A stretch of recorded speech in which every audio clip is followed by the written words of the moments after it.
ಇವತ್ತಿನ ದಿವಸ ನೀವು ಕೃಷ್ಣನಿಗೆ ಪೂಜೆ ಮಾಡಿದ್ರೆ ಅಂದ್ರೆ ತುಳಸಿ ದಳವನ್ನು ಇಟ್ಬಿಟ್ಟು ಪೂಜೆ ಮಾಡಿ ನಿಮ್ಮ ಸಂಕಲ್ಪ ಏನಿದೆಯೋ ಅದನ್ನ ಭಗವಂತನಿಗೆ ಹೇಳ್ಕೊಂಡ್ರೆ ಅಂದ್ರೆ ಅವ್ರ ಹತ್ರ ನೀವು ಮನಸಾರೆ ಹೇಳ್ಕೋಬೇಕು. ಏನೊಂದನ್ನ ಇವತ್ತು ಸಮರ್ಪಿಸಬೇಕಂದ್ರೆ ನೀವು ತುಳಸಿ ದಳವನ್ನ ಕೇವಲ 2 ತುಳಸಿ ದಳವನ್ನ ಅರ್ಪಿಸ್ಬಿಟ್ಟು ನಿಮ್ಮ ಸಂಕಲ್ಪವನ್ನು ಸ್ವಾಮಿ ಮುಂದ್ಗಡೆ ಇಡಬೇಕು.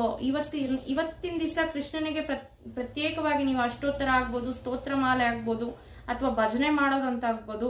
ಈ ತರ ಯಾವುದೇ ಒಂದು ರೀತಿನ ಭಕ್ತಿನ ವ್ಯಕ್ತಪಡಿಸ್ತಾ ನಿಮ್ಮ ಒಂದು ಇಚ್ಛೆಗಳನ್ನ ಸ್ವಾಮಿ ಮುಂದ್ಗಡೆ ಇಟ್ರೆ ಖಂಡಿತ ಅದು ಈಡೇರುತ್ತೆ ಅಂತ ಹೇಳಬಹುದು. ಯಾಕಂದ್ರೆ ಇವತ್ತು ಭಾದ್ರಪದ ತೃತೀಯ ಕೃಷ್ಣ ದಿನೋತ್ಸವ, ಕೃಷ್ಣ ತೃತೀಯ ಆಗಿರೋದ್ರಿಂದ ನಿಮ್ಮ ಇಚ್ಛೆಗಳನ್ನೋದು ಹೀಗೆ ಈಡೇರುತ್ತೆ. ಅದು ಕೇವಲ ನೀವು ಏನ್ ಪ್ರದಕ್ಷಿಣೆ ಮಾಡ್ಬೇಕಿಲ್ಲಿ, ನಿಮ್ಮ ಭಕ್ತಿ ಒಂದನ್ನ ಸ್ವಾಮಿ ಮುಂದ್ಗಡೆ ಇಡ್ಬೇಕಷ್ಟೇನೆ.